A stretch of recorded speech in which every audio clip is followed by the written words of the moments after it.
noi siamo contrari a tante cose. Facebook nasce come appunto una comunità virtuale.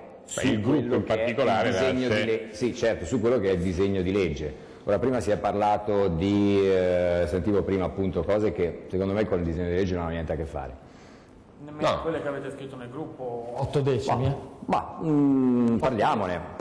Per quello che mi riguarda, dunque, partiamo intanto da un presupposto, che nel gruppo Facebook esistono persone che mangiano carne, esistono vegetariani, esistono persone di destra e di sinistra, siamo in una situazione ovviamente trasversale.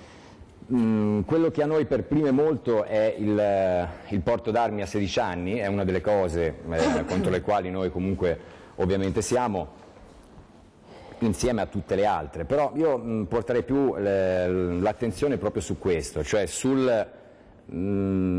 quello che è il disegno di legge in sé.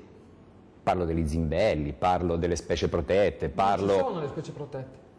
Come non ci sono le specie protette? Non è stata ammessa nessuna specie protetta cacciabile nel disegno di legge, è una delle cose false che sono nel sito, come la caccia nei parchi, come la liberalizzazione dei periodi, non c'è nessuno di questi. Senatore, noi siamo un gruppo internet e come tale abbiamo accesso, ovviamente come tutti gli italiani hanno accesso al sito del Senato, quindi ce l'andiamo a leggere. Avete preso il disegno di legge 236 che non è il disegno di legge presentato in commissione al senatore Orsi. Il problema che noi... Possiamo farcelo stampare qui? Sì, non ci sono problemi. Inviterei la regia a fare vedere questa pagina che contiene in effetti una... Se leggiamo l'elenco delle cose, 8 su 10 sono false. Sono false. Muraro, lei sulla caccia a 16 anni, lei è cacciatore, no?